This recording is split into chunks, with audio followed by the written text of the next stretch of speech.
Muummeen ministeeraa Dr. Abiy Ahmed agarsiisa teekinooloojii fi albuudaa lammaffaa galma barkumeetti banan. Foon harree magaalaa Finfinnee keessatti gurguramaa jira oduu jedhuun gabaan gurgurtaa foonii gadi bu'ee jiraachuusaa daldaltoonni dubbatan. Waliigaltee dhukaasa dhaabuu guyyaa 4 turuu Israa'elii fi Hamaas jidduutti arra eegalame. Harka fuunee akkam jirtu kabajamtoota daawwattoota keenya kan jalqaba irratti dhaggeeffattan ijoo oduuwwaniiti. Amma immoo gara bal'ina oduuttiin isin dabarsaa. TV waliifirraa oduulee isaatii kanaaf qindeeffanne kan isin biraan geessu an Asaantii Mahammadii nu faana tura.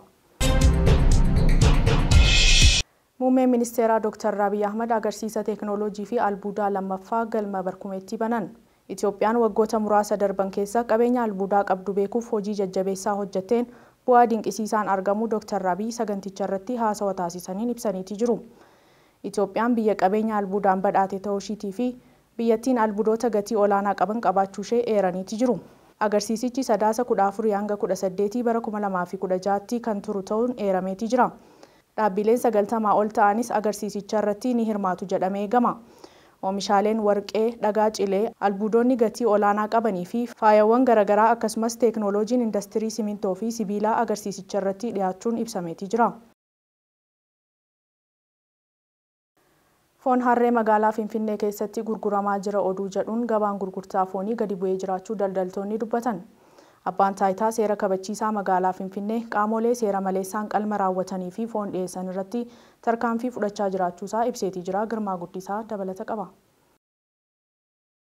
Oduun foon harree magaalaa Finfinnee keessatti gurguramaa jira jedhuun gabaan gurgurtaa foonii gadi bu'ee jira jedhuun daldaltoonni magaalaa Finfinnee. Magaalaa Finfinnee keessatti foon harree nyaataaf dhiyaachaa jira jechuun maddeen garaagaraa oduu tamsaasaa turaniiti jiru. Yeroo ammaa kanatti sangaa tokko yoo xiqqaate hanga maallaqa 80,000tti bituun wayita gurgurtaaf dhiyeessinu kan harreeti jechuun osoo hin gurguramiin bulaa jira jechuunis himanii jiru. Dabalataanis guyyaatti sangaa lama karaa seera qabeessa ta'een buufata qalmaa qeeraatti qalchiisnee gurguraa amma garuu tokkoyyuu gurguruu dadhabnee jira jechuun rakkoo jiru gaazexaa kaapitaalitti kan himan. Rakkoo kanaan wal qabateen galiin duraan argannu irraa 10% hanga 15% gadi bu'ee jira jechuun kan himan. Kun ammoo akka amantaattis ta'e akka namoomaatti dhimma nama yaaddeessudha jechuun kan dubbatan. Dhimma foon harree kanaan wal qabateen abbaan taayitaa seera kabachiisa magaalaa Finfinnee hojii to'annoo hojjechaa jiraachuu himee jira. Abbaan taayitaa seera kabachiisa magaalaa Finfinnee dabalataan akka jiretti qaamoleen karaa seera maleessaan qalma raawwatanii fi foon dhiyeessan irratti tarkaanfii seeraa fi adabbii maallaqa hanga 15,000 irratti akka adabu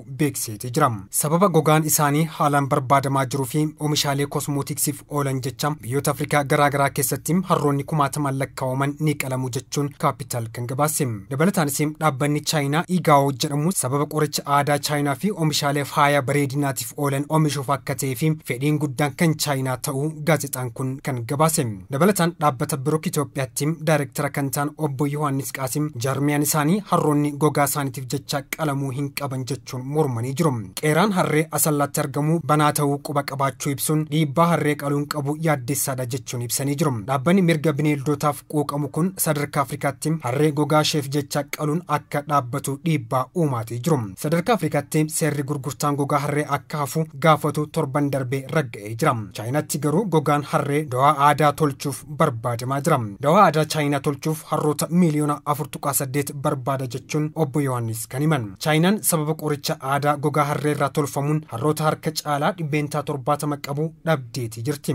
Harroonni biyyattiin qabdu miliyoona 12 irraa gara miliyoona 2tti hir'atee jira. Keeniyaan harroota qabdu keessaa 15 dhabdeeti jirti. Qeeraan harree Itoophiyaatti yoo babal'ate balaa guddaa irraan ga'uuf akka adeemaa jirus himameetii jira.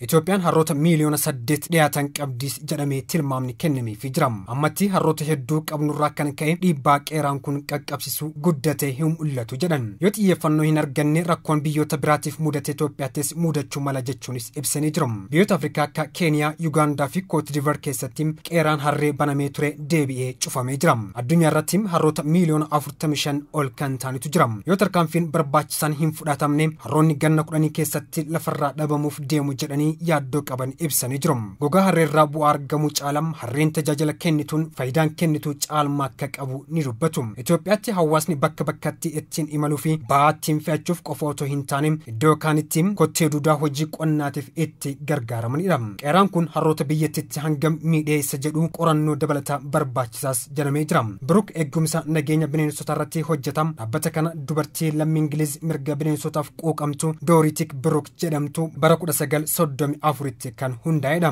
Jaarmeen gargaarsaa kun bara 2006 Itoophiyaa keessatti hojii kan eegale yoo ta'u dhaabbanni kun amma naannolee Oromiyaa, Amaaraa fi Kibba Itoophiyaa keessatti hojjechaa jiraachuu BBC'n gabaasee jira.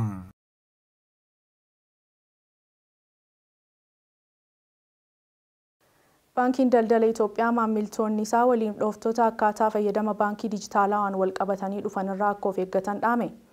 Babal'achaa dhufuu tajaajila baankii dijitaalawaa hordofuun waliin dhooftota irraa of tiksuun dhimma hubatamuu qabudha jechuun Baankiin Daldala Itoophiyaa beeksiseeti jira. Waliin dhooftonni kaffaltiin hin kaffalamne karaa baankii moobaayilaatiin kaffaleera jechuun burjaajessaa jiraachuu addeesseeti jira. Burjaajeessitoonni kunneen nagahee yeroo biraa kaffalame mul'isuun kan kaffalan fakkeessuun yakka hannaa raawwachaa jiru jedhameeti jira. Kanaafuu yeroo baankii moobaayilaatiin kaffaltii fudhatan nagahee namni kaffalee isinitti mul'isutti dabaluun ergaa gabaabaa baankiin lakkoofsa bilbilaa irratti ergu ilaaluun mirkaneeffachuu akka qaban maamiltootaaf hubachiiseeti jira. Haaluma wal fakkaatuun odeeffannoo dhaabbanni odeeffannoo fi nageenya biyyaalessaa baaseen waliin dhooftonni herrega baankii namoota kumaatamaan lakkaa'amanii hatuu ifoomseeti jira. Balaa lolaa Somaaliyaatti mudateen lubbuun namoota 96 darbuu fi qabeenyi manca'uu hordofee labsiin yeroo muddamaa labsameeti jira. Balaan lolaa kun kan mudate bubbee galaana Paasifiik irraa ka'u El Niinoo jedhamurraa kan uumamudha. Iddoolee balaa kanaan hubaman keessaa balaa daawunyiitti kan qaqqabe ulfaataa ta'uun ibsameeti jira. Lagni Waabi Shabalee Itoophiyaadhaa ka'uun gara Somaaliyaatti dhangala'uun magaalittii guutuu isaa hordofee jiraattonni magaalattii lafa ol ka'aa daangaa Itoophiyaatti argamutti dheessaniiti jiru.